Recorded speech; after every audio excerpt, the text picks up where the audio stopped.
예, 반갑습니다. 이야기하는 분마다 유식은 어렵다고 막 그러니까 제가 어떻게 해야 이 어려운 유식을 잘 설명을 할 수 있을까 고민이 됩니다. 자, 오늘은 이제 유식 삼성과 삼무성 할 차례입니다.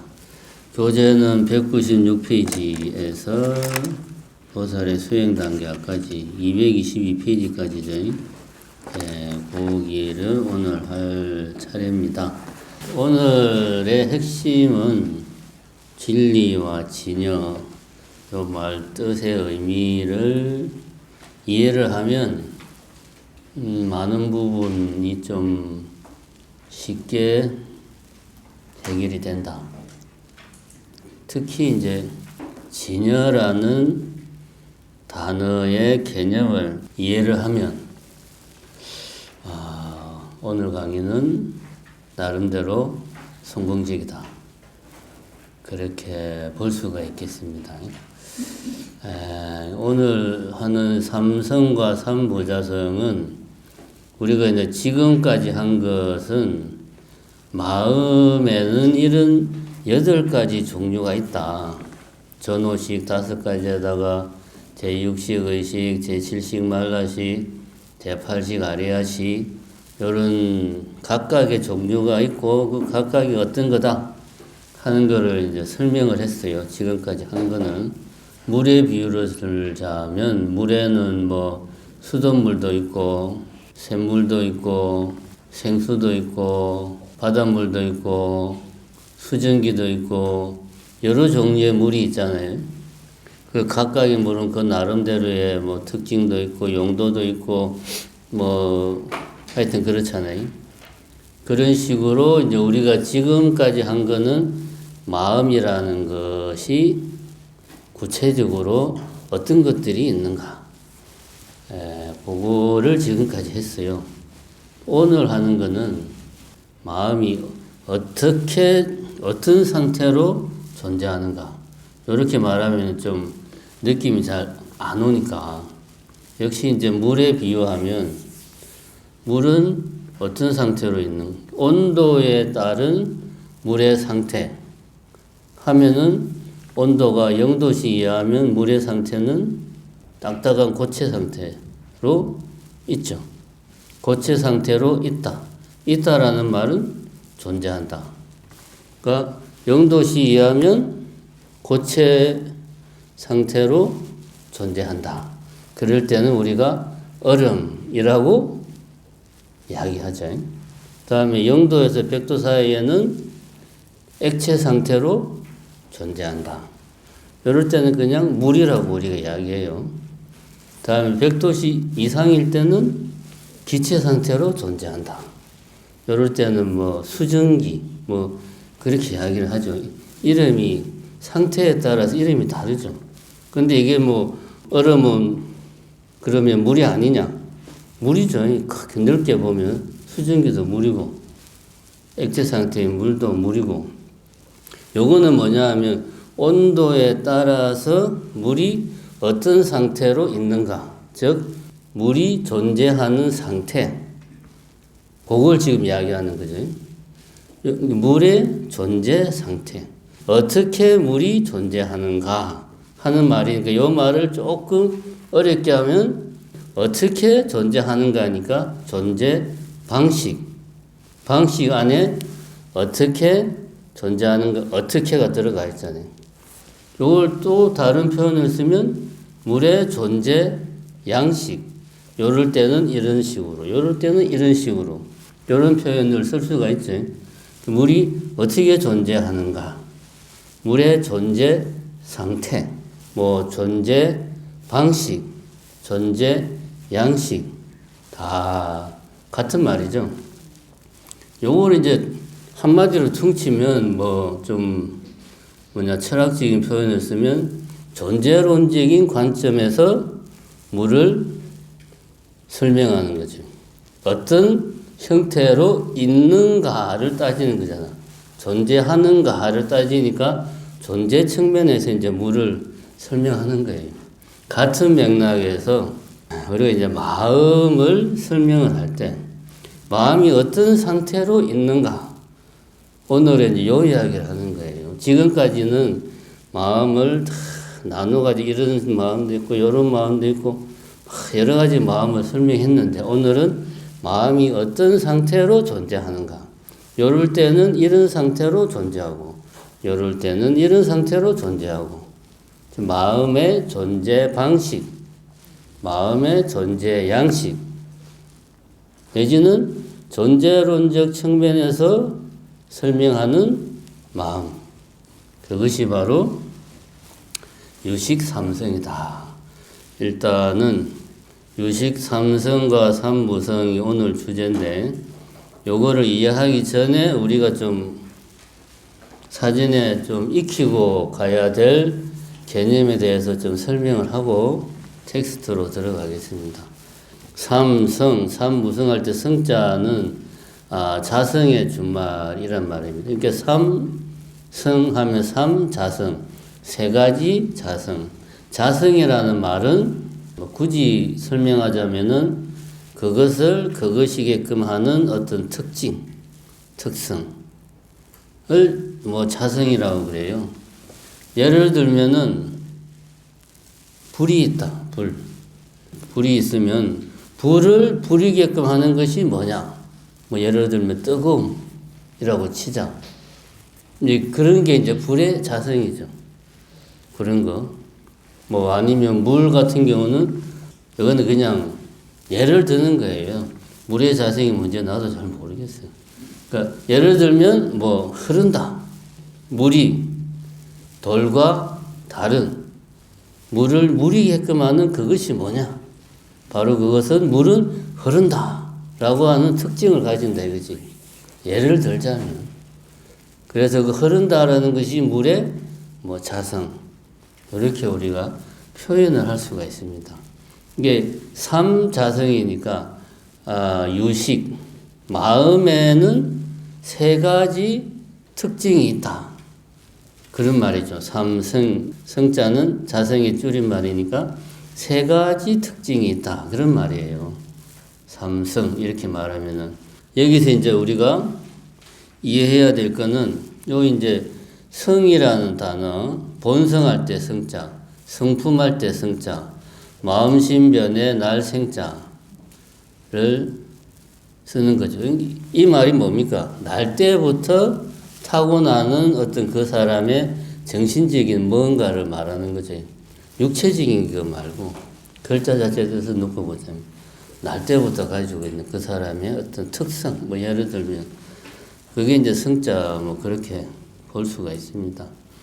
여기 이제 그럼 우리가 유식삼성이 먼저 책을 보신 분들은 아시겠지만 변계소집성, 의탁이성, 원성실성 세 가지란 말입니다. 뒤에 성자가 특징이라는 말이에요. 자성. 그러니까 마음에는 이런 세 가지 특징이 있어. 첫 번째가 변계소집이라는 특징. 내지는 본성이라는 표현을 써도 되는데 그거는 우리가 좀 잘 안 와닿잖아요. 본성이라는 특징. 이런 건 잘 와닿으니까. 그 다음에 의탁이라는 특징. 원성실이라는 특징. 이렇게 이해를 하면 돼요. 그러니까 지금까지 한 말을 정리하자면 마음은 세 가지로 존재하는 형태를 나누어 볼 수 있다. 그 세 가지라고 하는 것은 변계소집이라는 특징, 의탁이라는 특징, 원성실이라는 특징, 이렇게 세 가지로 마음의 존재 방식, 마음의 존재 양식, 마음이 존재하는 그 스타일을 이 세 가지로 나눌 수가 있다. 그 이야기입니다. 요거 먼저 머릿속에 입력을 하고 그 다음에 이 이제 원성실성이라고 하는 것은 책을 보면 이게 이제 진여다 이런 말을 씁니다. 이 이제 진여라는 말이 참 감이 안 와요. 진여라는 말 뜻이 뭐냐? 정말 감이 안 옵니다. 오늘은 요것만 이해해도 반은 이해하는 거예요. 진여가 뭔지 이해해도. 그래서 우선 진여를 이해하려면 진리와 진여 두 가지가 어떤 관계냐. 그거부터 먼저 시작을 해야 됩니다. 진리라고 하면은 참 진짜 이치할 때 이자, 참다운 이치, 뭐 올바른 이치 그런 말이죠. 한문에서 그 진리할 때 이자, 이성할 때 그 이자, 이치할 때 이자, 이자는 한문어를 쓸 때 동양 철학에서는 이와 사로 나눠요. 보면 이와 사로 나눠서 사는 겉으로 드러난 모습만 뜻하는 게 아니고 겉으로 드러난 형태. 그 다음에 이것이 이러이러한 형태를 가지고 어떤 작용도 하겠죠. 예를 들면 컵이면 이런 모습을 가지고 물을 마시는 용도로 쓰죠, 우리가.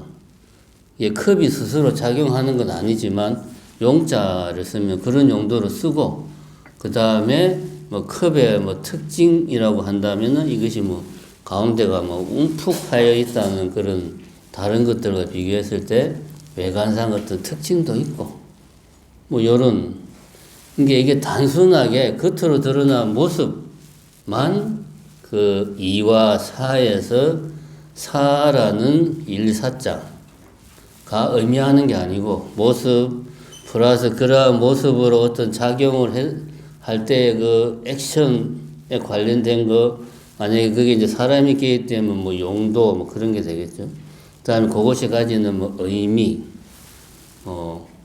그런 것들을 다 포함하는 거예요. 쉽게 말하면 우리가 눈으로 보고 귀로 듣고 손으로 만지는 뭐 그 무엇, 거기에 사고, 이는 이것을 그 이 겉으로 드러난 이것을 이것이게끔 하는 어떤 본질적인 부분. 그게 없으면 이것이 컵일 수 없는 뭐 하여튼 그런 본질적인 부분을 이라고 그래요.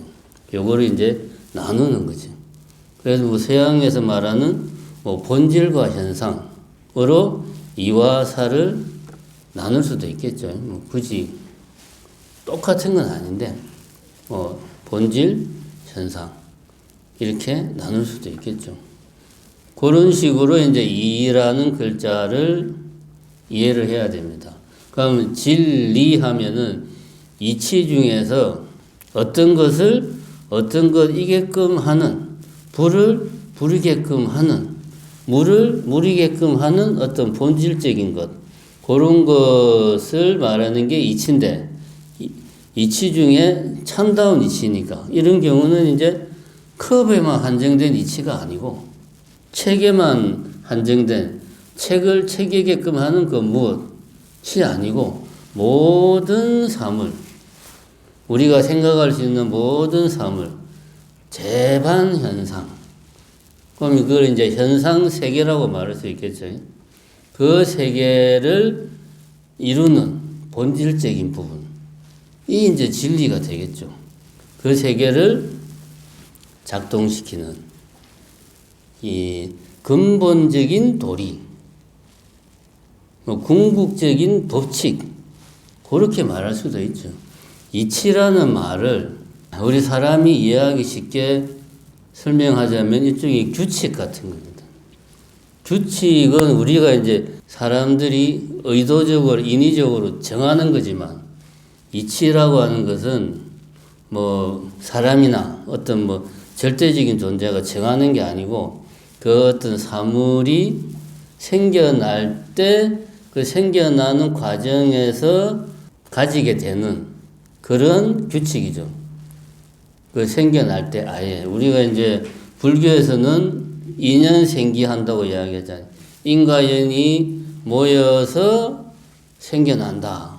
생길 때는 스스로 생기는 게 아니고 여러 가지 인과연 다른 것들이 서로 관계를 해서 생겨난다. 이러한 생겨나는 과정에서 어떤 사물의 본질적인 규칙, 그 이치가 거기서 이미 세팅이 된다는 거죠. 사람들 사이에 통용되는 걸로 치면 뭐 규칙 같은 거. 우리 집에 뭐 규칙. 우리 집에서는 누구든지 막론하고 뭐 9시 이전에는 무조건 집에 들어와야 된다. 이 규칙은 모두가 다 지켜야 돼. 이런 게 이제 규칙이잖아요. 그러면 엄마, 아버지, 아들, 딸 다 그 규칙을 지켜야 돼. 가족 구성원이면. 그런 게 규칙이죠. 이런 어떤 뭐 불을 부리게끔 하는 어떤 그 도리, 규칙. 그런 게 이치다. 이렇게 봤을 때 진리라고 말을 하면 아까 말했듯이 모든 사물, 현상세계를 움직이는 궁극적인 도리, 궁극적인 이치. 다시 말하면 일종의 법칙 같은 거죠. 뭐 만유인력의 법칙, 뭐 이런 거. 예를 들면 만유인력의 법칙은 100% 모든 건 아니지만 거의 대부분의 사물에는 다 적용되잖아요. 이런 게 진리입니다. 참된 이치. 그러니까 진리는 규칙이다. 아주 쉽게 말하면 이 세상이 알아서 돌아가게 만드는 규칙. 이게 진리다. 이렇게 생각하면은 쉽습니다. 진리는 규칙이다. 그리고 그런 규칙은 누가 만드는 게 아니고 어떤 뭐 사물이나 그 어떤 뭔가가 생겨날 때 그 생겨나는 과정에서 자연스럽게 규칙도 같이 만들어지는 거다. 그렇게 이해를 하면 돼요. 그럴 수밖에 없는 게 규칙을 사람들 같이 우리 인간 사회 같이 누군가 만드는 거라면은 그럼 이 세계 바깥에 누군가가 또 존재를 해야 되잖아요. 그게 뭐 신이든 뭐든 그죠? 그럼 그 존재도 어떤 규칙에 따라서 작동을 해야 된단 말이에요. 내 말이 맞죠? 뭔가가 존재하려면 그것은 규칙을 따라야 돼. 그래서 규칙을 만드는 어떤 존재는 당연히 이 현상세계를 떠나 있는 어딘가에 있어야 되고, 근데 이 존재도 규칙의 적용을 받아야 돼. 그럼 또 다른 존재가 있어서 그 존재가 규칙을 부여해야 되잖아요. 끝없이 무한 소급이 되는 거예요. 이런 오류에 빠집니다. 그러니까 뭔가가 탄생할 때 규칙도 같이 생긴다. 이렇게 생각을 하는 것이 합리적이다. 요거는 우리가 과학적으로 규명할 수는 없어요. 연기법을 보면 그렇다는 거예요.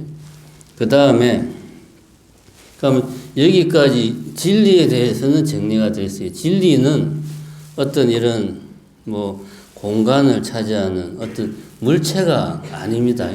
진리는. 그러니까 아까 이야기했듯이 사회에 해당하는 게 아니에요. 모양이 있고 그것이 어떤 작동을 하고 그것에 어떤 의미가 있고 다른 것과 비교되는 어떤 특징이 있고 그런 게 아니죠. 컵을 컵이게끔 하는 어떤 규칙인 거죠. 규칙.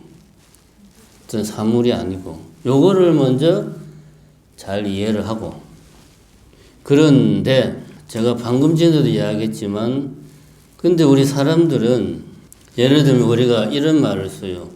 비가 내린다. 바람이 분다. 이 말 자체는 아무 문제 없죠. 우리가 비가 오면 비가 내린다. 그렇게 말하죠. 근데 비가 내린다는 말은 말 그대로 잘 따져보자고. 비라는 것이 있고, 그죠? 말 그대로 하면 비, 예를 들면 컵, 뭐 이런 마우스 같이 예를 들어 이게 비라고 치자. 비라고 하는 것이 있어서 이것이 내리는 거예요. 근데 실제 비가 그래요. 우리 눈으로 보는 건 뭡니까? 물방울들이 그냥 떨어지는 거잖아요. 그럼 물방울들이 떨어지는 현상 그 자체를 보고 우리는 그냥 비가 내린다 라고 말을 해요. 왜 그렇게 말을 할까? 우리의 사고는 항상 주어가 뭘 하는 식으로 우리는 항상 생각을 하는 경향이 있어요. 왜냐하면 우리가 지금까지 계속 유식을 하면서 한 게 뭡니까? 마음은 견분과 상분으로 나누어져서 견분이 상분을 인식을 한다. 여기 기본적인 마음이 작동하는 구조라고 그랬죠. 주체와 객체로 나누어서. 여기에 우리는 너무나 자연스러우니까 뭐든지 어떤 거기에 뭔가 행위가 있다거나 결과물이 나오면 그렇게 한 주체가 있다고 당연히 생각을 하는 거예요. 누군가가 그렇게 했다. 무엇인가가 그렇게 했다. 그래서 이렇게 이런 결과가 나왔다. 라고 우리는 생각하는 경향이 강해요. 왜냐하면 우리의 인식 구조 자체가 주체와 객체, 견분과 상분으로 나누어서 인식하는 구조로 우리는 진화를 해왔기 때문에 뭐든지 주어가 뭔가를 하는 식으로 생각을 해요. 그러니까 그냥 물방울들이 막 떨어지는 현상을 보고도 무언가가 어떻게 한다라는 식으로 이게 표현이 돼야지 우리한테는 자연스러우니까 비가 내린다. 이런 식으로 우리는 표현을 하는 거예요. 요 말을 하는 이유가 뭐냐? 진리를 아까 이야기했잖아요. 합리적으로 생각하면 어떤 무언가가 생겨날 때 인과 연이 만나서 생겨나는데 여러 가지 다양한 것들이 서로 이런저런 조건 속에서 새로운 것을 탄생하는 것이 인연법이고 연기법인데 여기는 어떤 주체라고 할 게 없죠. 근데 이제 우리는 항상 주체와 객체로 나누어서 견분과 상분으로 나누어서 뭔가 생각하는데 익숙하다 보니까 진리도 예를 들면 컵이다. 그럼 컵의 어떤 규칙이라고 그냥 생각을 하면 되는데 그 규칙을 누군가가 만들었을 거야. 내지는 그 규칙이 어떤 실체가 있어가지고 마치 비라는 실체가 있어서 그것이 내리는 거야. 라고 우리가 생각을 하듯이 그 하나의 그 진리라는 것을 규칙인데 이것을 마치 뭔가 실체가 있는 것으로 자꾸 우리는 생각을 하려는 경향이 있다. 그래서 마치 컵이라고 하면 컵의 배후에 어떤 실체가 있어서 그것이 컵을 컵이게끔 하는 어떤 그런 영향력을 행사한다는 거지. 컵 자체의 규칙이 아니고 이렇게 우리가 생각을 하면 진리가 실체화되는 거죠. 그것도 하나의 규칙인데 또 다른 어떤 존재로서 실체화되는 거지. 이렇게 실체화된 진리를 우리는 불교에서는 진여라고 이야기한다는 거죠. 진여. 실체화된 진리. 일반적으로 불교가 아닌 다른 예를 들면 힌두교나 기독교나 이런 데서는 진리를 실체화하면 필연적으로 그 실체는 무엇으로 귀결되는가 하면 신이잖아, 신. 그죠? 우리는 힌두교나 기독교나 이런 데서는 진리가 자연스럽게 신격화돼요. 신이 전지전능한 어떤 존재가 모든 것에 질서를 부여하는 거지. 컵을 컵답게 만들고 책을 책답게 만들고 여자는 여자답게 남자는 남자답게 신이 그렇게 다 만들고 그렇게 유지시키고 생명도 거둬가고 신이 다 하는 거죠. 그 진리가 실체화되면 필연적으로 그거는 신격화될 수밖에 없어요. 지금까지의 인류의 역사를 보면 그래 왔어요. 그런데 불교에서는 불교의 등장 자체가 힌두교의 브라만 이걸 이제 아트만 이거를 부처님이 그런 거 없다 라고 부정을 하면서 등장을 했기 때문에 진리에 대해서 신격화를 불교에서는 하지 않는 거죠. 그래서 진리를 실체화는 하되 그 자체를 진여라고 어떤 다른 이름을 부여하는 거죠. 그것도 어떤 신격화시키는 것이 아니고 진여라는 식으로. 그럼 진여라는 게 뭐냐? 진리예요. 그냥 진리. 아까 말했듯이 컵을 컵이게끔 하는 어떤 규칙, 책을 책이게끔 하는 어떤 규칙, 그것을 실체화시키면 그냥 진여다. 그럼 그거는 실체화시키면 어떤 모습이냐? 이렇게 생각하면, 제가 아까 말했죠. 이렇게 생각하면 이제 무한소급에 빠지는 거예요. 그럼 진여를 어떤 모습을 가진 것, 형상을 가진 것, 말로 표현할 수 있는 것, 서로 하면 이것도 어떤 규칙을 가져야 돼. 그러면 그 규칙을 또 실체화한 또 뭔가가 있어야 돼. 이런 식으로 계속 무한소급 가기 때문에 진여는 어떤 우리가 말로 표현할 수도 없고 형상을 가진 것도 아니고 시간도 초월해 있고 라고 굳이 말로 설명하자면 그렇게 할 수밖에 없는 거죠. 여기까지 이야기를 정리하자면 진여라고 하는 것은 진리라고 하는 것에 어떤 실체화시킨 거다. 이렇게 이해하면 어느 정도 맞습니다. 어느 정도. 그리고 방금 전에 이야기했지만 그럼 실체화했으니까 형태가 있는 거 아니냐, 존재하는 거 아니냐라고 생각하면 아까 말했듯이 무한소급에 빠지니까 형태도 없고 뭐 영원하고 상주하고 그런 식으로 설정할 수밖에 없다는 거지. 굳이 말로 표현하자면. 이렇게 이제 진영에 대해서 이야기를 했고, 근데 이제 문제는 유식 사상의 핵심이 뭡니까? 오직 식이다 그랬잖아요. 모든 존재하는 것은 마음이 변해서 그렇게 보이는 거다. 식이 전변한 거다. 그게 유식 사상의 핵심이잖아요.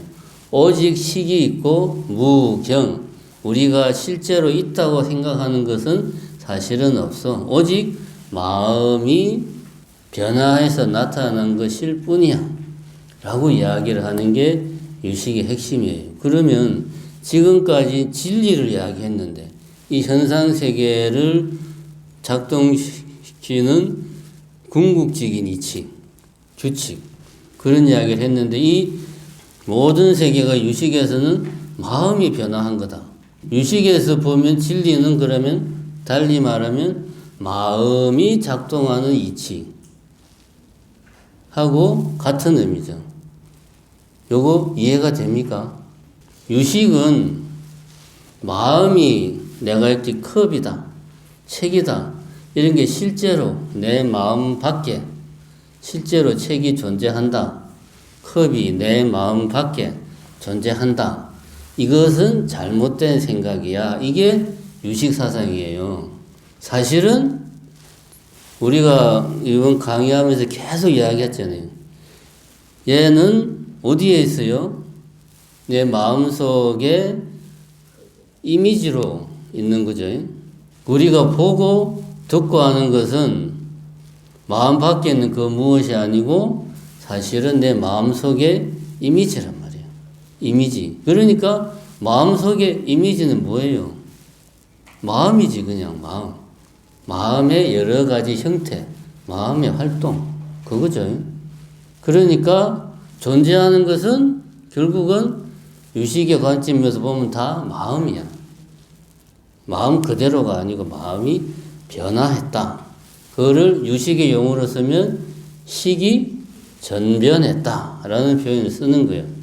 그러니까 모든 존재하는 것의 궁극적인 이치가 진리라고 말을 한다면 존재하는 것이 결국은 마음이 다 모습을 바꿔서 그렇게 보이는 거니까 결국은 진리는 마음이 작동하는 이치가 진리라는 거지.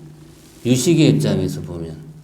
그러면 내 마음이 실제로 어떻게 작동하는가, 이것을 정확하게 아는 것이 내가 진리를 아는 거죠.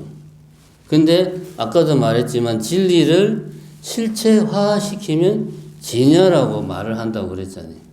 그지?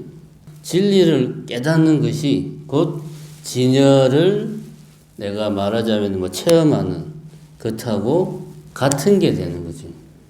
내 마음을 깨닫는 것이 다시 말하면 진리를 깨닫는 것이 되는 거지. 여기까지 이해가 됩니까? 모든 것은 마음이 변화한 것이다 라고 하는 그 유식 사상을 매개고리로 하면 진리를 깨닫는 것은 내 마음이 실제로 어떻게 작동하는가, 내 마음의 이치를 정확하게 아는 것, 요게 깨닫는 거죠. 그것이 진리를 아는 거죠. 그게 같은 맥락이다. 그렇게 이해를 해야 됩니다. 그럼 이렇게 봤을 때 그럼 왜 불교에서는 수행을 해야 되느냐? 우리가 내 마음이 작동하는 이치를 잘못 알고 있는 거예요. 말하자면 계속 이야기하지만 마음 밖에 컵이 있는 게 아니고 사실은 내 마음 속에 영상으로서만 있는데 내가 그거를 잘못 알아가지고 내 마음 밖에 실제로 컵이라는 것이 있다, 존재한다라고 잘못 알아. 잘못 아니까 이것을 내가 집착을 하는 거지. 이게 컵이면은 뭐 문제가 없는데 이게 예를 들면 5만 원짜리 지폐다. 그러면 문제가 다르죠. 컵하고는 차원이 다르잖아요. 그럼 거기에 대한 집착이 당연히 생기죠. 거기에서 이제 많은 고통과 번뇌가 생기잖아요. 결국 뭐냐? 내가 착각을 해서 잘못 아니까 고통이 생기는 거야. 네가 네 마음이 어떻게 작동하는지 네 마음의 이치를 제대로 모르니까 괴로운 거야. 그럼 어떻게 해야 돼? 네 마음이 어떻게 작동하는지를 제대로 알기 위해서 노력을 해야지. 그 노력하는 게 뭡니까? 잘못 알고 있는 거를 내가 깨트리면 되는 거지. 아, 이걸 내가 잘못 알았구나 라고 하는 거를 깨달으면 되는 거지. 그래서 그렇게 깨닫는 것이 진리를 깨닫는 거고, 그게 이제 뭐 열반으로 가는 길이고 해탈로 가는 길이고 그렇게 되는 거죠. 그러면은 여기에서 이제 우리가 아까 이제 처음 서두에서 이야기한 거, 마음이 존재하는 방식은 세 가지가 있다.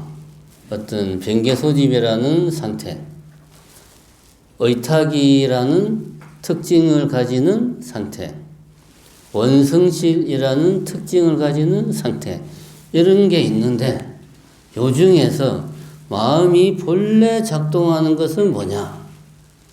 그것은 의탁이라는 특징이에요. 요게 마음이 작동하는 방식으로 해서 현상된 우리 마음의 활동 그 자체가 의탁이,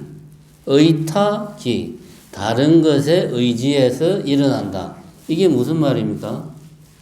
우리가 맨날 하는 말로 하면은 연기잖아요, 연기. 인과 연에 의지해서 생긴다, 생기한다. 그게 연기잖아요. 같은 말이에요. 우리 마음은 연기한다. 그 연기에서 생긴 것이 뭡니까? 뭐 의식, 말라식, 막 이런 것들이고, 그 다음에 우리가 앞에서 했던 뭐 심소에서 했던 것들 있잖아요. 근본 번뇌, 뭐 탐냄, 성냄, 뭐 원한, 정오, 게으름, 뭐 암한, 막 이런 마음들, 이런 것들이 의탁이라는 이치를 통해서 만들어진 것들이에요. 의탁이라는 그 이치의 결과로 만들어진 것들이 그런 것들이에요. 그런데 우리가 요거를 잘못 알아가지고 이렇게 만들어진 것들은 다 우리 마음 안에 있는데 마음 밖에 그러한 컵이 있다, 마음 밖에 책이 있다라고 생각하고 그런 생각에 집착하는 게 병개소집이라는 특징을 가지는 마음의 상태가 되는 거고. 그럼 원성실이라는 특징은 뭐냐? 요거를 이해하기 위해서 앞에 이제 진리와 진여 이야기 했죠. 의탁이라는 이치로 생겨난 것들이 이런저런 마음들이에요. 이런저런 마음들. 그 의탁에는 쉽게 말하면 연기법이란 말이에요. 연기라는 이치로 만들어진 것들이 우리의 마음이야. 마음의 활동. 뭐 육식, 말라식, 여러 가지 심소들, 막 이런 것들이 생겨났어요.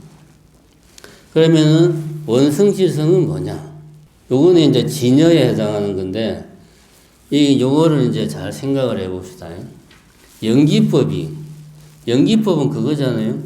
인과 연이 서로 관계를 해가지고 새로운 뭔가가 생겨나는 거예요. 임시로. 이게 연기법인데, 연기법이 예를 들어서 우리들이 사는 욕계에는 적용이 되는데 천상세계에는 연기법이 적용이 안 돼. 이러면 그게 연기법이 부처님이 발견한 궁극의 진리라고 볼 수가 있을까요? 아니잖아, 그죠?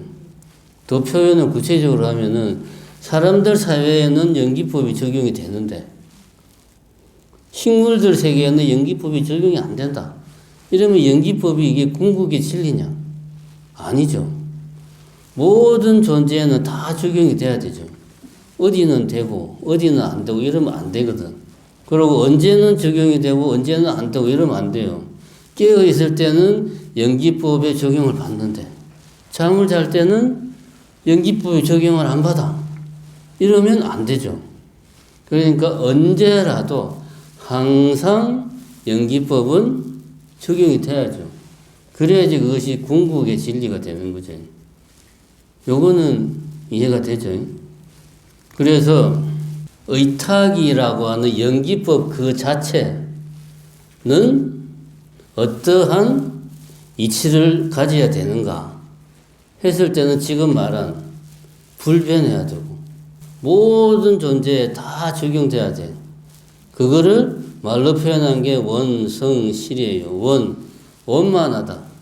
모든 데 다 두루두루 적용돼야 된다. 성은 이제 항상 상주해야 된다. 있다가 없다가 하면 안 된다. 영원히 불멸해야 된다. 실은 이게 이제 가짜가 되면 안 된다는 거지. 진실돼야 된다. 요것이 연길법이 작동하는 이치라는 거지, 이치. 다시 말하면 연기법이라고 하는 것을 실체화 시켰을 때 요게 이제 중요합니다. 실체화 시키면은 그것이 우리는 어떻게 그러면 이거를 우리가 표현을 할 수가 있을까? 지금 말한 대로 연기법은 모든 데 다 적용이 돼야 되고 연기법은 언제나 적용이 돼야 되고 그것은 올바르게 적용이 돼야 되니까 결국은 그러한 모습, 원성실의 특징을 가질 수밖에 없다. 그게 진여다. 라고 이야기를 하는 거죠. 그러면 이제 결국은 핵심은 의탁이성이에요. 의탁이성인데 내가 잘못 알아서 원래는 내 마음 속에 만들어진 가상, 영상인데 마음 밖에 실제로 있다라고 착각을 하면 병개소집의 마음을 가지면 나는 이 현실의 미혹한 세계에 사는 거고 그러한 병개소집된 마음을 내가 털어내면 연기법의 세계가 그대로 다 드러나니까 그 세계는 깨달음의 세계가 되는 거지. 그렇게 우리가 이해를 하면 되겠습니다. 정리를 하자면은 핵심은 이겁니다. 진리라고 말을 하는 것은 참된 이치다.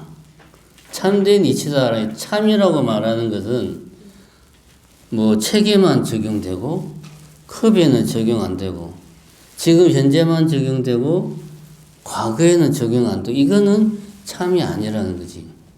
참된 이치는 모든 현상에 다 적용이 돼야 돼. 그게 진리라는 거예요. 이 진리의 내용은 불교에서는 연기법이죠.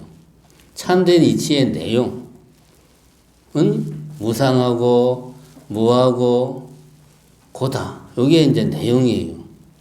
이게 내용. 이것은 진리야. 이러한 이치에 따라서 모든 존재들이 생겼다가 사라지고 유지되고 작동을 해. 이게 부처님의 가르침이죠. 근데 이 진리를 우리는 자꾸 규칙이라고 말을 하면은 느낌이 잘 안 오니까 이걸 자꾸 뭔가 존재하는 것처럼 뭔가 실체화시키려고 하는 경향이 있어. 그래서 이거를 실체화시키면 어떻게 되느냐. 이걸 진여라고 이름을 붙여서 실체화시켰을 때는 그것의 모습을 굳이 말을 하자면 요거를 잘 구별해야 돼요.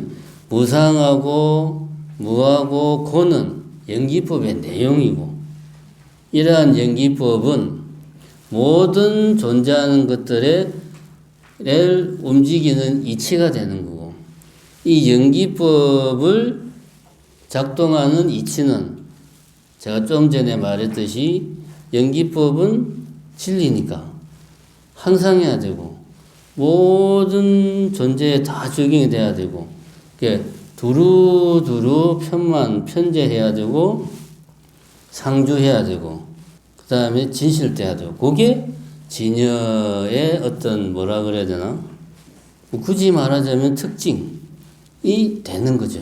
말로 표현하자면 이렇게 이해를 하면은 된다. 그렇게 우리가 진리와 진여를 같은 이야기인데 그렇게 이야기를 하면 이해를 하면 되겠다. 그러면 이게 첫 번째는 우리가 자꾸 실체화하고자 하는 사고의 경향성 때문에 그런 게 있고 두 번째는 진리는 이치란 말이에요. 규칙. 그 자체로는 따로 떨어져서 존재할 수가 없죠. 그제? 여기서 이제 우리 이제 체와 성에 대해서 이야기해야 되는데, 예를 들면, 불이 있다. 불이라는 거 하나의 구체적인 모습이 있고, 뭐, 라면을 끓인다라고 하는 작용이 있고, 그 다음에 불의 어떤 특징, 뭐, 파란 불, 뭐, 이렇게 거기서 빛을 발하고 막 하는 이런 뭐 특징도 있고, 이런 불을 부리게끔 하는 것은 뭐, 예를 들면 뜨겁다. 여기 이제 불의 특징, 본성, 이치라고 치자. 그러면은 불 따로 있고 뜨겁다가 따로 존재할 수 있습니까? 현실에서. 그거는 불가능하죠. 그죠? 이게 불은 이건 하나의 체양, 모습과 작용과 의미를 가지는 구체적인 실체고, 뜨겁다라고 하는 것은 이치예죠. 이치. 이치는 구체적인 이 체를 떠나서 홀로 존재할 수가 없어. 반드시 같이 가는 거예요. 그러니까 우리가 진리를 생각할 때도 진리만 따로 떼서 생각이 안 되는 거예요. 이게 뭔가 실체가 있는 것으로 생각을 자꾸 할 수밖에 없는 거예요. 그래서 어떤 성은 체를 떠나서 존재할 수 없다라고 이야기를 하기 때문에 두 번째는 그래서 우리는 진여라는 것을 자꾸 상정을 한다. 그러면 진여와 진리는 다르냐? 아니다. 같은 거다. 똑같은 거다. 이거를 말하자면은 용의 측면, 체상용, 작용의 측면에서 보면은 진리고, 체의 측면에서 보면 어떤 뭐 형상을 가진 것, 존재의 측면, 이런 측면에서 보면 진여고 같은 거예요. 다만 우리가 그것을 표현할 때 달리 표현하는 거다. 요거를 이해를 하면 이제 지금부터는 197페이지에 보면 여기 이제 앞에 196페이지에 개성들이 나오잖아요. 여기 이제 유식 30성에 나오는 개성들입니다. 첫 번째가 이제 20번째, 그 다음에 21번째, 22번째. 요 세 개가 이제 삼성에 관한 개성입니다. 개성은 한번 읽어보시고, 요 이제 전체 내용을 요약해서 보면 197페이지 밑에서 네 번째 줄 보면 마음에 의해 펼쳐진 세상은 여러 조건이 관계하여 드러나는데 괄호하고 의탁이성이라고 되어 있죠. 요 말은 이제 이해가 되죠. 이 우리가 존재한다고 생각하는 것은 사실은 마음이 변화돼서 펼쳐진 거다. 그 이야기입니다. 마음에 의해 펼쳐진 이 세상은 어떻게 이것이 드러나느냐? 연기법에 의해서 연기법이라는 진리에 따라서 만들어진다. 그게 이제 의탁이성. 그런데 어리석음에 의해 이러한 이치를 모르고 이 세상을 제멋대로 집착한다. 그런데 나는 내 마음 밖에 이 컵이 실제로 있다 라고 생각하고 생각만 하는 게 아니고 그 생각에 내가 집착을 한다. 그게 병계 소집성. 그 다음에 집착된 세상은 결코 실제로 있는 것이 아니다. 그러니까 내가 있다고 생각하는 이것은 실제로 존재하는 것이 아니다. 수행으로 이러한 집착이 사라지면 진실된 모습이 그대로 드러난다. 수행을 통해서 병계소집성이 사라지면 그러면은 의탁이성의 특징을 가진 현상세계에만 남게 되겠죠. 의탁이의 모습을 가진 현상세계만 드러나게 되는 거죠. 그렇게 되는 것을 원성실성이라고 한다. 이 원성실성이 따로 있는 게 아니에요. 병계소집성이 떨어져 나간 의탁이성에서 병계소집성이 떨어져 나가면 그게 깨달음의 세계예요. 의탁이성에서 병계소집성이 그 위에 올라가 있으면 미혹된 세계, 그런 이야기입니다. 자세한 이야기는 좀 이따가 하고, 그러므로 이 세상을 떠나서 별도의 진실된 세상이 있는 것은 아니다. 이 말은 뭡니까? 진여라고 하는 별도의 어떤 실체가 있는 게 아니야. 진여는 진리를 말하는 거야. 진리는 참된 이치, 궁극의 이치를 말하는 거야. 그 궁극의 이치는 자기가 가지는 조건이 있죠. 상주해야 되고 영원불멸해야 되고 모든 것에 두루 존재해야 되고 두루 존재하는 것을 한문으로 말하면 편재라고 말하죠. 두루 존재해야 되고 그게 원성실성의 특징이 되는 거예요.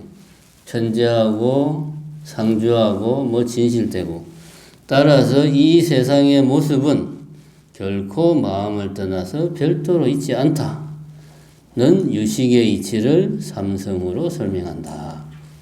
결국 삼성을 설명하는 이유는 유식에서 계속 주장하는 이 세상은 마음을 떠나서 내 마음 밖에 말 그대로 이해해야 돼요. 마음을 떠나서 여기에 마음이 있으면 이 마음 밖으로 나가서 세상이 따로 있는 게 아니다. 이 세상의 모습은 결코 마음을 떠나서 별도로 있지 않다. 라고 하는 것이 유식의 핵심이다. 라는 것을 삼성으로 다시 설명을 하는 거다. 라는 이야기를 하고 있습니다. 자, 그러면 아까 밖에서 뭐 잠깐 이야기 하는데, 우리, 처사님이 그랬습니다. 아직 안 들어오셨네. 아레아식이 어떻게 해서 생겼나, 그것만 알면 됩니다. 저는 뭐, 그래서 유식을 공부합니다. 그런 말을 했다고 하는데, 아레아식이 어떻게 해서 생겼을까요? 아레아식하고 종자하고는 좀 다르죠. 잘 생각해 보면 아레아식에 많은 종자들이 생겼다가 뭐 새로 생기기도 하고 뭐 정장하기도 하고 없어지는 거는 어떤지 잘 모르겠네. 없어진다는 말은 못 본 것 같은데 일종의 뭐 아레아식은 뭐 창고 비슷한 거잖아요. 그 자체가 또 뭐 실체가 있다기보다 어쨌든 아레아식이 어떻게 생겼나, 어떻게 해서 생겨났나. 그래서 그 말을 듣고 저는 그 생각이 들었네요. 이럴 때 제일 하기 쉬운 대답은 무시무종이다. 무시이래로. 이게 이제 사실은 윤회를 이야기하면 시작도 끝도 없다는 것을 전제로 깔고 있기 때문에 식도 마찬가지죠. 식도 이제 계속 식이 이제 이렇게 그 생의 생을 거듭하면서 계속 그 상속되는 걸로 이야기를 하기 때문에 그럼 그 아레아식이 언제부터 시작되었는가는 그런 관점에서 보면 시작과 끝을 상정할 수가 없다라고 이야기를 하는 게 뭐 굳이 불교적으로 말하자면 근접한 대답이 아닐까. 무시무종이다. 그렇게 생각을 합니다. 예, 어쨌든, 그럼 이제 세 가지 특징, 원성실이라는 특징, 의탁이라는 특징, 병계소집이라는 특징에 대해서 이야기를 해봅시다. 첫 번째, 이제 원성실이라는 특징은, 제가 아까 이제 앞 시간에 진리와 진여를 좀 제대로 우리가 이해를 하자 그런 이야기를 했습니다. 진리는 그것이 이제 어떤 내용을 가지고 있는가, 그것이 하나의 모든 것들에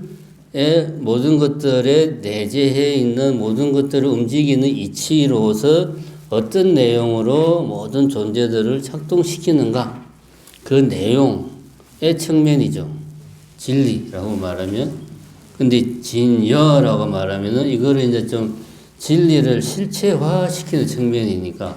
그럼 이러한 진리를 실체화시키면 얘가 어떠한 특징을 가지나 하면은 아까 이야기했지만 모든 존재에 다 두루해야 되고, 항상 해야 되고, 상주해야 되고, 찬대해야 되는 이러한 특징을 가져야 되니까 이러한 특징을 가진 것으로 우리는 진여를 굳이 설명을 하려면 할 수가 있다. 요 말을 그대로 풀어 쓴 게 원성실이다. 그 이야기를 했습니다. 자, 원성실 207페이지입니다. 207페이지. 우리는 한번 뒤에서부터 한번 해봅시다. 병계소집부터 하는 것보다 제가 보니까 원성실성부터 보는 게 좀 이해가 조금 더 빠른 것 같더라고요. 원성실성 해서 두 번째 단락. 아공법공으로 말미암아 나타난 진여는 원만하고 성취하고 제법의 실성이니 원성실이라고 이름한다. 이런 표현은 진여는 두루하고 항상하고 체가 헛되거나 잘못이 없다는 것을 나타낸다. 요거 제가 이야기한 거죠. 다 들어가 있죠. 요거를 이해를 못하겠다 하면은 앞 시간에 뭐 하신 분들이다? 주무신 분들이다. 자, 여기 제일 처음 시작이 뭡니까? 아공법공으로 말미암아 나타난 진여는 그랬죠. 진여가 그냥 우리가 그냥 진여를 지금부터 보자 하면 바로 보이는 게 아니라는 거예요. 아와 법이 공해야 돼. 근데 제가 아까 그런 말 했잖아요. 원성시성이라고 하는 것은 의탁이성에서 병계소집성이 사라진 것. 그게 원성실성이다. 그럼 여기서 아공법공은 아가 공하다. 법이 공하다. 라는 것을 내가 깨닫는 거죠. 아공법공은. 요 말은 아공법공으로 말미암아 이 말을 다시 표현하면 변개소집이 없어지면 변개소집이 없어진 의타기의 모습. 그게 진여다. 그 말이 하고 같은 말이라는 거죠. 왜냐? 변개소집은 분별하는 거니까. 그건 나중에 설명하겠지만 분별 중에 가장 근원적인 분별은 주관과 객관으로 나누는 거죠. 견분과 상분으로 나누는 거지. 그래가지고 견분, 이게 내라고 생각하고 상분은 법이다 라고 집착하는 게 이 아집이고 법집이죠. 요 생각을 내가 깨트리는 건 요게 아공이고 법공이죠. 그러니까 결국은 아공과 법공은 변개소집성을 없애는 것을 말하는 거다. 그 이야기를 지금 하는 겁니다. 요거는 나중에 변개소집할 때 좀 더 이야기하기로 하고. 자, 그 다음에 이제, 그 다음 단락은 이제 부연 설명하는 거예요. 방금 전에 읽은 거는 원성실이라는 이름이 각각의 단어가 가지는 뜻이 뭐냐? 그 이야기 했고. 그래서 좀 더 풀어서 말하면 진여는 세 가지 뜻이 있다. 첫째, 진여는 두루하다. 이거는 이제 원성실 할 때 원만, 편재, 그런 의미. 두루하다는 것은 모든 곳에 다 있다는 거예요. 두루 걸쳐 있다. 그런 말이니까. 여기 원만 할 때 만자가 찰만자예요. 원이라고 하는 것은 이게 원을 이렇게 원 전체적으로 꽉 차 있다는 거지. 두루하다라는 것을 한문으로 원만하다 이렇게 쓴 겁니다. 원만하다는 게 사람이 성격이 수두분하다 그런 말이 아니고 꽉 차 있다. 두 번째는 항상하다. 이게 이제 원성실에서 성이 담고 있는 뜻은 항상하다, 영원불멸하다, 꾸준하다, 상주한다. 상주가 그 말이에요. 상자가 항상 상자잖아요. 그죠? 주는 머물 주자. 항상 머문다. 그게 뭐 과거에는 있었는데 현재는 없고 이게 아니고 항상 언제나 이게 이제 성. 실은 여기는 이제 헛된 것이 아니다. 자, 유식에서 헛되다는 것은 없는데 있다고 생각하는 거지. 제가 계속 이야기하지. 마음 밖에 없는데 마음 밖에 있다고 생각하는 이게 이제 헛된 생각. 반야신경에서 말하는 몽상. 그지? 몽상을 전도한다고 그러잖아요. 반야신경에서. 그 이야기를 하고 있습니다. 그 이야기를 제가 했고, 그 다음에 여기 뭐, 무루의 유의를 이야기하는데, 이거는 뭐 굳이 이렇게까지 나눌 필요가 있을까 싶어서, 그거는 그냥 넘어가겠습니다. 잘 이해도 안 되고. 그 다음 저 밑에 보면, 208페이지 마지막 단락 보면, 진여라는 말에서 진은 실의 뜻이니, 여는 상의 뜻이다. 진으로 변개 소집성을 제외시키고 여로 의타기성을 제외시킨다. 요 말은 무슨 말이냐면 진은 실이다는 말이지. 실. 제가 방금 전에 말했지. 유식에서 헛되다. 실의 반대말은 가잖아. 가. 허망하다. 헛된 것은 없는데 있다고 생각하는 거. 변개 소집성이 그거란 말입니다. 내 마음 밖에 있다고 착각하고 집착하는 게 변개소집성. 그런데 진여의 진은 실하다는 뜻이니까 변개소집의 특징을 제외시킨다. 다음에 이제 여는 상이라는 뜻이니 의타기성을 제외시킨다. 이거는 무슨 말일까요? 상은 항상하다는 말이죠. 의탁이성은 연기법을 말하는 거잖아요. 연기법은 항상 뭐 합니까? 생멸하고 정감하고 계속 이렇게 변화하잖아요. 무상하잖아요. 상주하는 게 아니고 연기법은 무상하니까. 그러니까 의탁이성은 제외시킨다. 그런 말입니다. 혹은 진으로 유무를 제외시키니 진여는 험항이 아니기 때문이고, 앞에 한 말을 반복하는 거죠. 여로 무루유위를 제외시키니 진여는 유위가 아니기 때문이다. 진여는 유위가 아니기 때문이다. 따라서 진여는 무이다. 무이는 당연히 무르다. 문장을 아주 담백하게 썼네. 자, 진여는 유위가 아니다. 이 말은 무슨 말인가요? 유위법이 뭡니까? 유위 하면 함이 있는 법. 이 유위법은 한마디로 말하면 연기법에 의해서 만들어진 모든 법은 다 유위법이죠. 우리가 뭐 아비달마 불교에서 막 오이백법 할 때 그걸 나누는 제일 큰 기준이 유의법이냐 무의법이냐. 그래서 무의법은 하나밖에 없죠. 열반. 나머지는 다 유의법이야. 마음, 뭐 심, 심소, 뭐 불상응양 이런 것들은 다 물질 이런 것들은 다 유의법. 왜? 연기법에 의해서 생겨난 것들이니까. 진여는 유의가 아니다. 진여는 연기법의 이치잖아요. 연기법으로 만들어진 법이 아니고 연기법 그 자체를 실체화시킨 게 진여란 말이에요. 그러니까 진여는 유의법이 아니죠.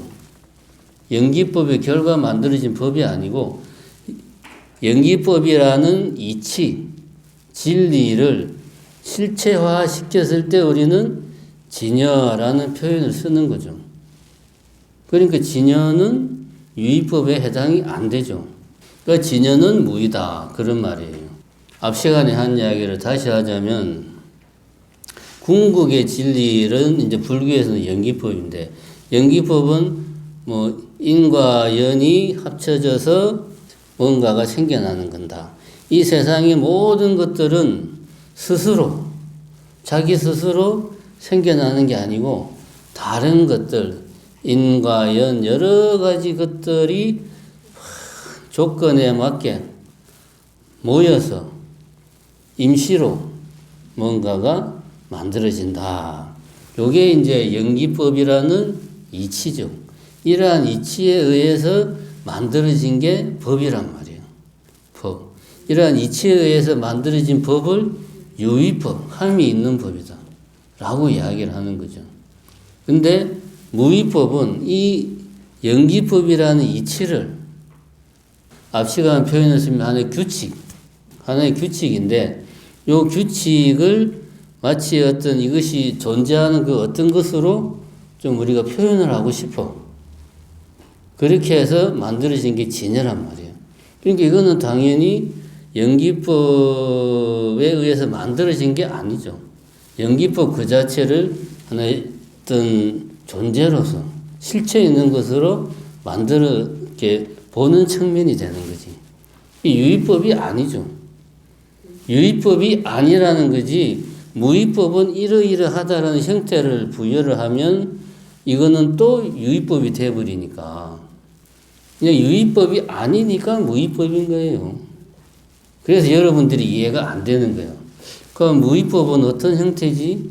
유의법이 아닌 게 무의법이에요. 연기법은 무상하니까 무의법은 무상하지 않고 상주하고, 그제? 연기법은 무상, 무와, 내라고 할 만한 게 없다. 그 다음에 항상 뭐든지 고다. 그렇게 말하는데 무의법은 그래서 반대로 상주한다.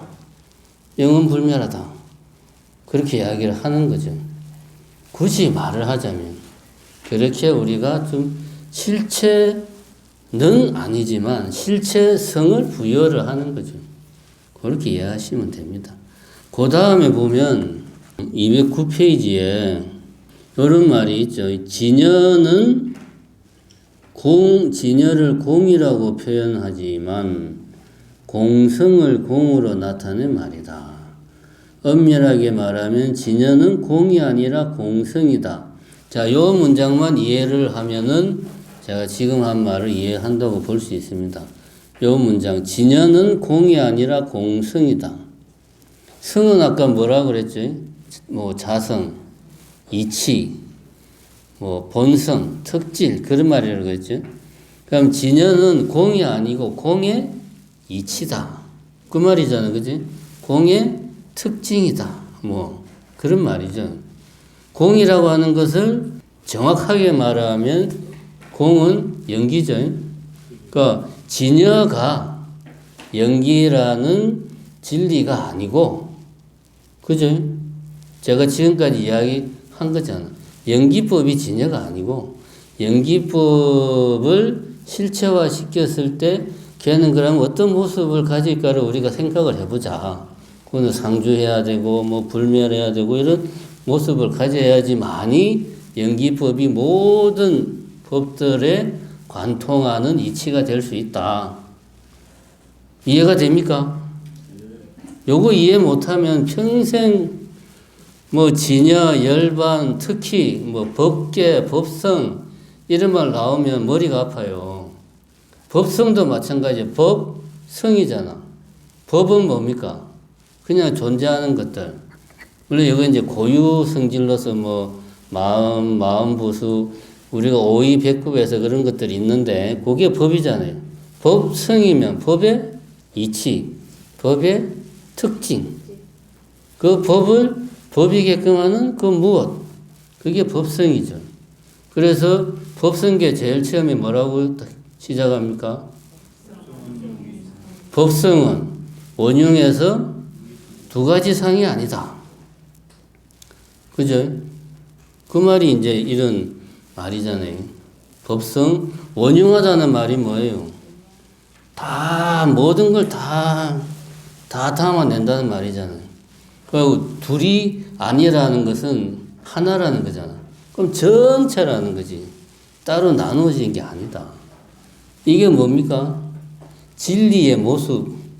표현이 안 맞지만, 진리의 모습이란 말 자체가 말이 안 되지만, 굳이 표현하자면 진리의 모습은 원흉하고 무이상이 돼야 돼. 그래야 그게 진리잖아요. 어떤 거는 사람들한테는 적용이 되는데 개, 돼지한테는 적용이 안 되고 이러면 진리가 아니지. 그죠? 낮에는 이런 모습, 뭐 깨어있을 때는 이런 모습, 잠들었을 때는 이런 모습. 그러면 그건 진리가 아니지. 그래서 법성은 법을 관통하는 이치는 그것의 모습을 이야기하자면 원흉하고 둘이 아니다. 그런 이야기입니다. 요거는 대승불교에서 진여, 뭐 법계, 법성, 진화도 같은 맥락입니다. 진화는 이제 수행의 측면에서 바라보는 거고, 수행은 내가 하는 거니까 수행의 측면에서 바라보는 거고. 대승불교에서 이 개념을 이해하면 이 많은 부분이 좀 해결이 됩니다.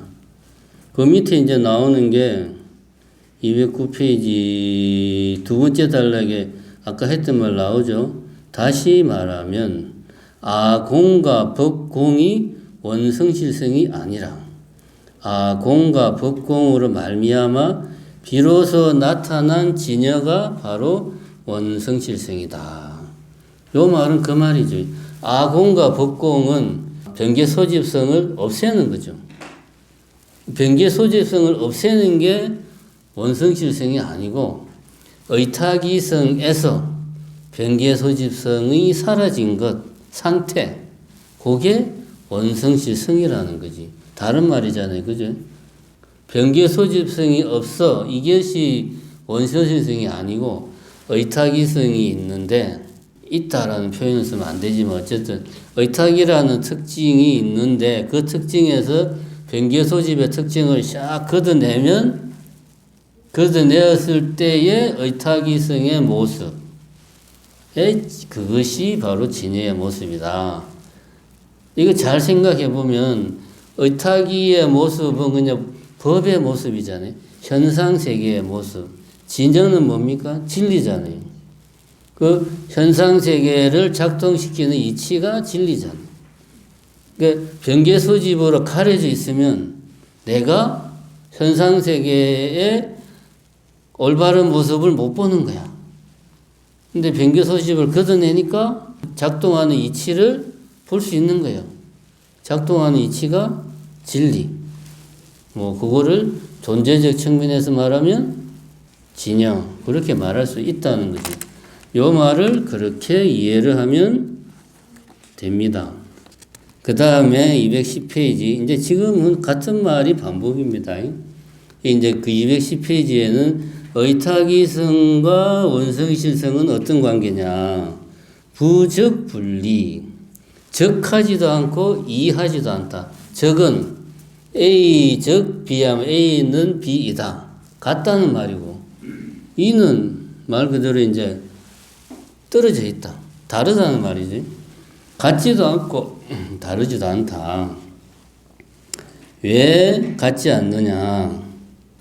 한 5줄 정도 내려가면 진여는 불생불멸이고 의탁이라는 특징은 생멸이기 때문에 진여가 곧 의탁이성은 아니다. 요거는 이제 제가 계속 이야기했죠.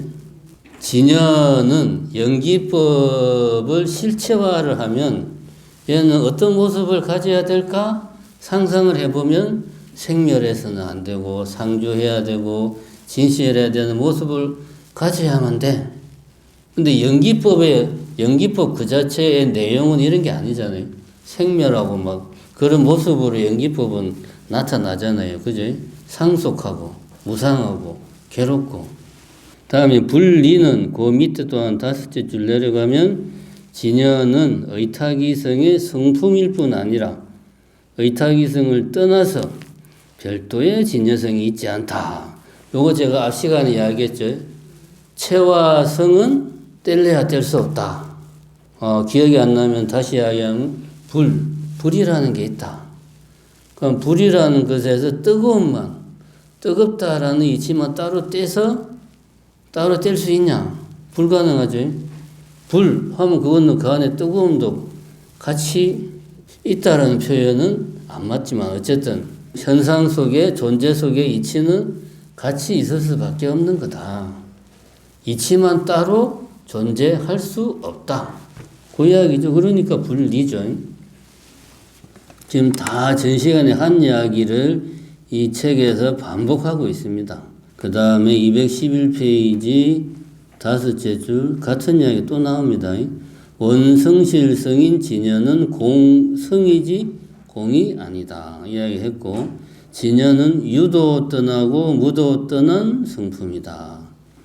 그죠? 진여에는 유성도 있고 공성도 있다. 그래서 아공복공으로 드러난 진여이다. 그런 이야기를 하고 있습니다.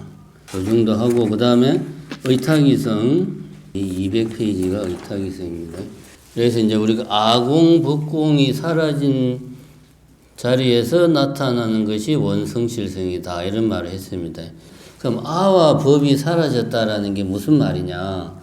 이거를 유식의 측면에서 이야기하자면은 변개소집의 관점에서는 견본에 집착하는 것이 집이고 상분에 집착하는 건 뭡니까? 법, 집. 견본에 대한 집착을 없애고 상분에 대한 집착을 없애. 그런 상태를 우리는 뭐라 그런다? 주객이 소멸한 상태. 나와 대상이 하나가 된 상태. 말하자면, 왜냐하면 나에 대한 견분, 나에 대한 집착도 없고 상분에 대한 집착도 없으니까 내가 이것을 본다 라고 하는 이런 생각으로 내가 인식을 하는 게 아니죠. 견분과 상분만 있는 거야. 그러니까 이런 경우는 이제 이걸 이제 이항 대립의 관계를 넘어선다. 이항, 주관과 객관이라는 이 두 개의 축으로 대립하는 속에서 인식을 한다. 라는 것을 넘어선다는 거죠. 견분과 상분이라는 자체가 없어지는 게 아니고, 그러면 우리가 견분과 상분이 완전히 없어져 버리면 인식 자체를 할 수가 없죠. 견분과 상분 자체가 사라지는 게 아니고 견분에 대한 집착, 상분에 대한 집착을 털어낸 상태로 인식을 할 때 우리는 그거를 무분별지라고 이야기를 하는 거예요. 그렇게 이해를 하시면 됩니다. 이제 의탁이성을 봅시다. 자, 의탁이성은 200페이지 네 번째 줄. 나에게 펼쳐진 세상은 인연화합으로 펼쳐졌다. 이제 계속 이야기한 겁니다. 연기법으로 이 세상은 펼쳐졌다. 다음 단락에 보면 유의법은 결코 홀로 있을 수 없다. 여러 원인과 조건이 어우러져 드러난다. 이 이야기는 계속 했습니다. 여기서 이제 사연에 대한 이야기는 그런 인과 연이 어떻게 작동하는가 하는 이야기인데 요거는 생략합시다. 시간 관계상. 203페이지 인과 연이 작동하는 방식은 네 가지가 있다. 인연, 등무관연, 소연연, 정상연 네 가지가 있다. 그런 이야기가 이제 쭉 나오고 203페이지에 보면 세 번째 단락 이렇게 네 가지 연, 사연이 함께 화합하여 일어난 법은 유의법이다. 유의법에서 위는 행과 같은 뜻이다. 그러니까 위 또는 행은 조작이라는 뜻으로 마음작용이다. 그런 말이 나옵니다. 마음의 분별에 의해 세상은 펼쳐지고 나에게 인식된다. 무의법은 이러한 분별작용이라는 것이 없다. 이 이야기는 이제 아까 했고요. 그 다음에 203페이지 밑에서 네 번째 줄 보면 연기와 열반을 각각 유의와 무의로 구분하였고 유의법은 생주이멸 하지만 무의법은 불생부주 불이불멸이라고 했다. 이제 그런 이야기가 나옵니다. 그 다음에 206페이지 견분과 상분이 이제 호법 스님은 집착된 견분과 상분이 변개소집성이다. 이렇게 이야기하고 안해 스님은 견분 상분 자체가 변개소집성이다. 그렇게 이야기를 한다. 그런 이야기가 있습니다. 그래서 안해 논사를 비판하기를 견분 상분 자체가 변개소집성이면 변개소집성이 사라지면 견분 상분도 같이 사라지니까 그럼 부처님은 그러면은 여기 꽃이 있다. 그렇게 그러면은 인식을 못 하겠네. 이런 논리로 이제 비판을 한다는 거죠. 근데 견본 상분 자체의 구도는 있으나 거기에 대한 집착을 하냐 안 하냐 그런 차이다. 우리가 이제 의탁이성은 연기법으로 생겨난 일체 법들이다. 그 이야기를 계속 했습니다. 좀 더 부연 설명을 하자면은 유식에서 가상이라는 것 아까 이야기했지만은 실상과 가상의 차이를 알아야 되겠다. 가상이라고 하면은 거짓되게 있다라는 거지. 가상. 실제로 있는 게 아니고 어떤 것이 가상이냐 이제 이렇게 이야기할 수가 있습니다. 사물과 닮은 마음이 생겼을 뿐 사물과 똑같은 마음이 아니고 이 컵과 똑같은 게 내 마음속에 생긴 게 아니죠. 그러면은 내 머리가 다 터지고 박살나 버리겠죠. 이 커다란 컵이 어떻게 이 안에 들어오겠어요? 이것과 닮은 영상이 내 마음속에 생기는 거죠. 똑같은 게 아닙니다. 만약에 내가 그랜드 캐년을 본다. 그러면 내 마음속에 그랜드 캐년이 다 들어와 있잖아요. 근데 어떻게 조그만한 머릿속에 그게 다 들어와요? 닮은 마음이 생겼을 뿐 마음 밖에 사물이 실제하는 것이 아니다. 그러니까 가상이라고 하는 것은 비유사유 있지 않은 것이다. 마음 밖에 있지 않고 마음 안에는 사유, 비슷하게 있는 거야. 사이비로 있는 거예요. 똑같이 있는 게 아니고 사유, 닮은 마음이 있는 거지. 똑같은 마음이 아니고. 이 비유사유가 가상이라는 말이지. 그러니까 우리는 근원적으로 있는 그대로를 마음속에 담아낼 수가 없는 거죠. 마음속에는 비슷한 모양만 우리가 담을 수가 있는 거죠. 그거를 이제 가상이라고 이야기를 합니다. 그 다음에 요 이제 가상이 비유를 들자면은 어디서 생기느냐? 아래아식에 있는 종자에서 생해서 현행하잖아요. 현행이 이제 육식, 칠식, 뭐 존어식으로 현행한단 말이에요. 그런 것들이 이제 가상에 해당하는 거잖아요.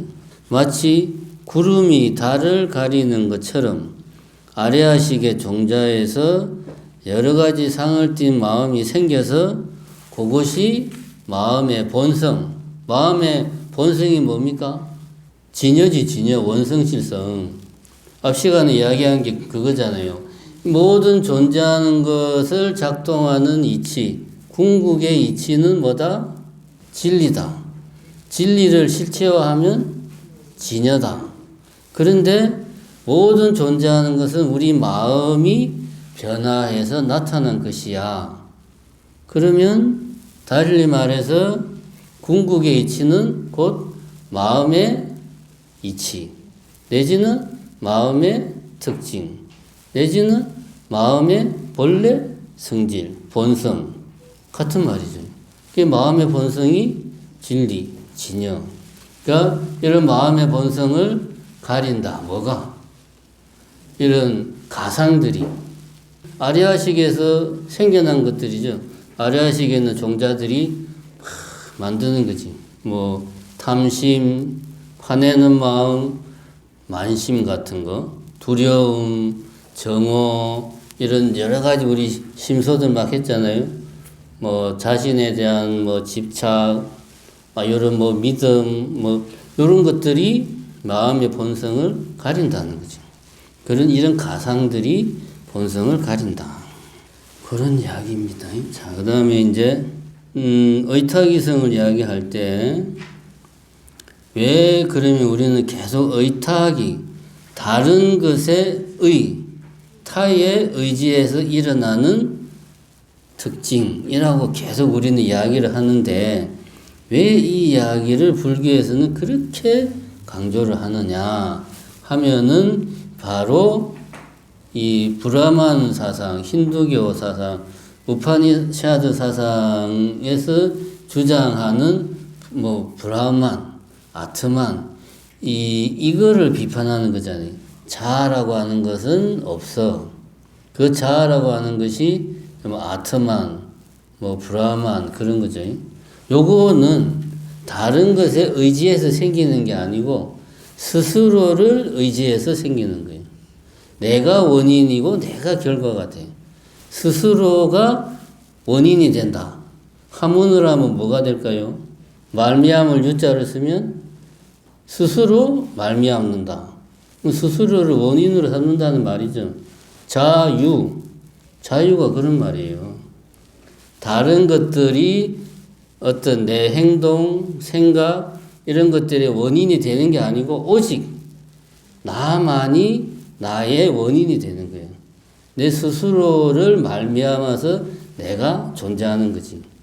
달리 말하면 자체, 스스로 존재하는 거지. 다른 것들에 의지해서 존재하는 게 아니고 연기법은 그게 아니죠. 다른 여러 가지 것들에 의지해서 생겨나는 거잖아요. 요걸 이제 한문으로 쓰면 여러 가지 인연, 무리 중자를 써서 중연 소생, 생겨나는 것들. 인연 소생. 근데 브라만 사상 이런 쪽에서는 자제를 강조하죠. 스스로 다른 것에 의지하지 않고 스스로 존재한다. 다른 것에 의하지 않고 내 스스로를 원인으로 해서 존재한다. 자유자재하다. 그러니까 자유자재하다라는 말이 참 멋있는 말 같은데 사실은 불교하고는 완전히 정반대되는 말이죠. 그래서 불교에서는 의탁이성, 연기법을 강조하는 거죠. 자, 그 다음에 이제 병계소집성. 자, 여기서 이제 가상을 이야기하면서 아리아식에서 있는 종자들이 칠식이든 육식이든 이런 것들을 상들을 만들어내 가지고 그런 상들이 마음의 본성, 진여, 마음이 작동하는 이치 같은 말이죠.를 가린다. 그런 이야기를 했습니다. 그러면 이제 병계소집성은 뭐냐? 198페이지에 있습니다. 세 번째 줄. 널리 두루 헤아리는 것을 곧 허망 분별을 하는 것이다. 헤아리는 것이 허망 분별이다. 그 다음에 허망 분별을 하기 때문에 여러 대상을 두루 헤아려 실아실법으로 집착하게 된다.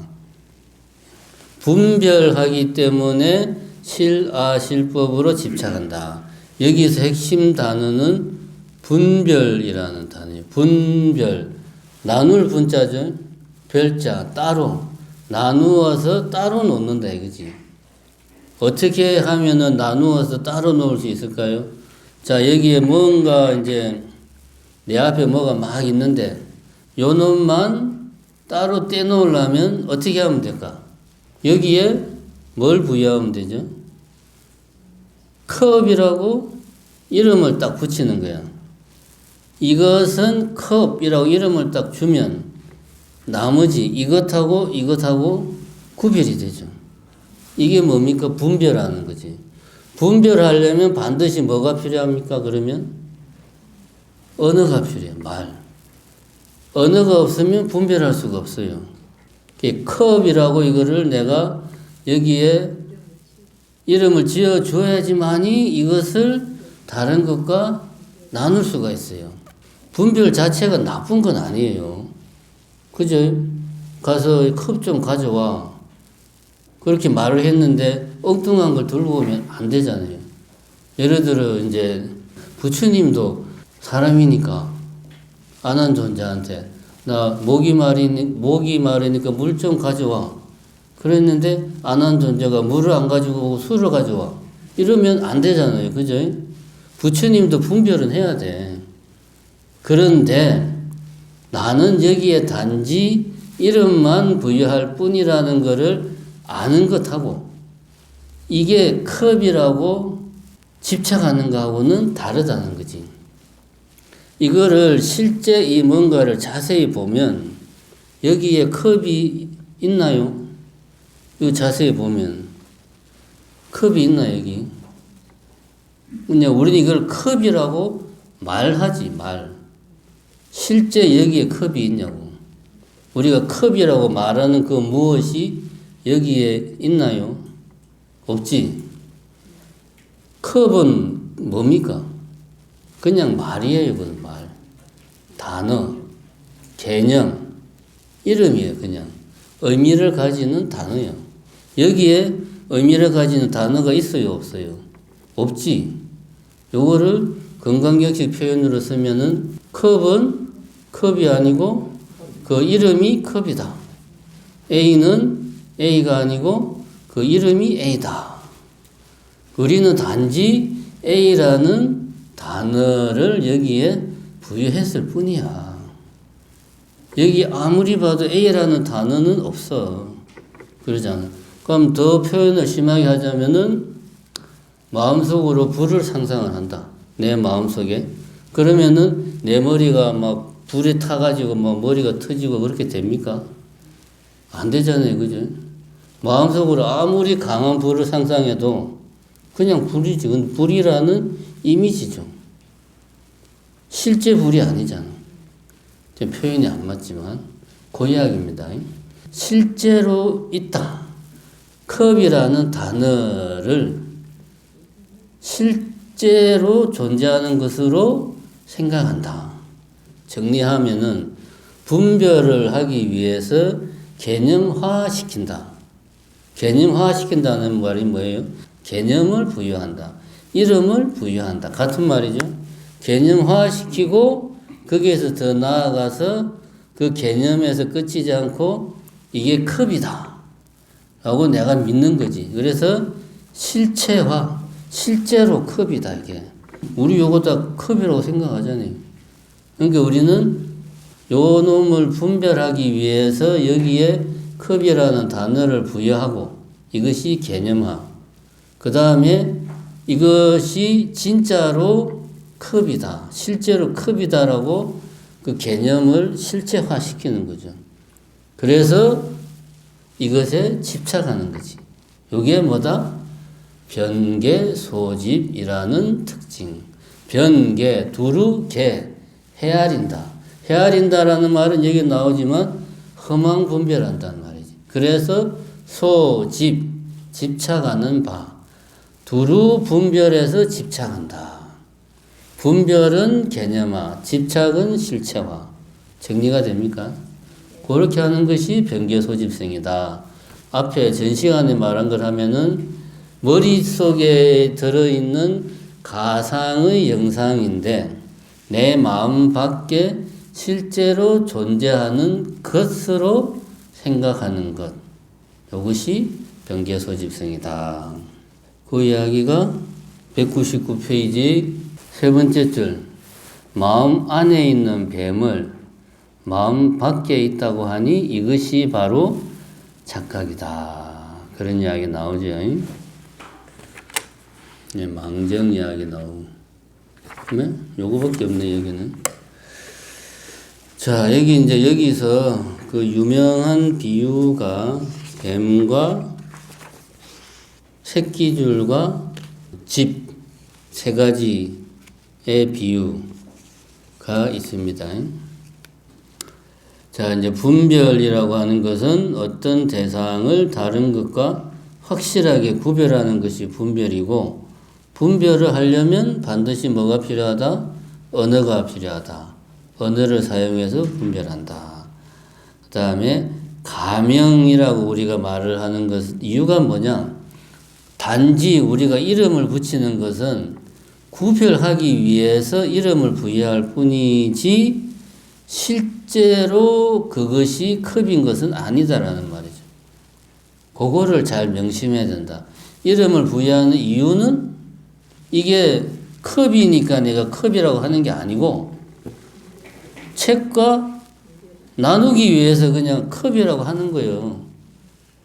우리끼리 합의해서 이거를 망치라고 합의할 수 있죠. 망치 좀 갖다 줘. 우리끼리는 그러면 이걸 갖다 줄 수 있지. 전혀 쓰는데 문제가 없죠. 단지 나누기 위해서만 하는 거다. 그래서 실제로는 없다. 그래서 도무 전혀 없다. 마음 안에 영상으로만 있지 실제로는 없다. 그래서 변개소집성은 도무 한문으로 하면 그거는 전혀 없는 거다. 그런 이야기를 하고 있습니다. 그 다음에 이제 무명과 연관해서 같은 이야기를 계속 하는 거예요. 무명과 연관해서 유식에서 말하는 무명은 지금 이야기한 그거예요. 변개소집성에서 헤어나오지 못하는 게 무명입니다. 있는 것을 없다고 하고 없는 것을 있다고 생각하는 거. 이게 무슨 말입니까? 있는 것을 없다. 내 마음속에 영상으로 있는데 내 마음속에는 그런 게 없어라고 생각하고 없는 것을 있다고 생각한다. 마음 밖에 컵이라고 하는 것은 없는데 마음 밖에 있다고 생각한다. 그래서 집착한다. 이게 무명이다 라고 유식에서는 이야기를 한다. 그럼 이제 뭐 깨달음으로 가는 길은 다른 게 아니죠. 마음 밖에 존재한다고 생각하는 사물, 뭐 그 무엇이 사실은 그렇게 존재하는 것이 아니다 라는 것을 내가 깨닫는 것. 이것이 이제 유식에서 말하는 깨달음이 되는 거죠. 이것이. 그 다음에 삼무성은 같은 이야기니까요. 요거는 그렇게 어렵지가 않습니다. 새끼줄 이야기 안 했네. 자, 이거 이제 유식할 때 항상 나오는 비유가 요겁니다. 뱀, 새끼줄, 집. 어떤 사람이 밤길을 가다가 눈앞에 뱀이 있어가지고 깜짝 놀란 거예요. 너무나 놀라가지고 정신을 바짝 차리고 일단은 뒷걸음쳐서 물러나서 잠깐 숨을 돌리고 다시 자세히 보니까 뱀이 아니고 새끼줄이었네. 이런 상황입니다. 여기서 마음이 존재하는 방식, 마음이 존재하는 상태가 세 가지라고 그랬죠. 변계소집이라는 상태, 의탁이라는 상태, 원성실이라는 상태. 변계소집성, 의탁이성, 원성실성. 각각이 어디에 해당되느냐. 뱀은 뭘까요? 변계소집성.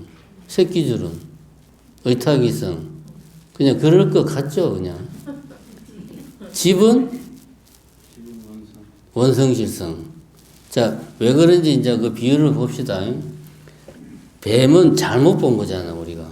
그죠? 뱀이 없는데 뱀이 있다고 잘못 생각한 거지. 그러니까 뭡니까? 변기소집성이잖아요. 컵이 없는데 컵이 있다고 내가 생각하는 거니까.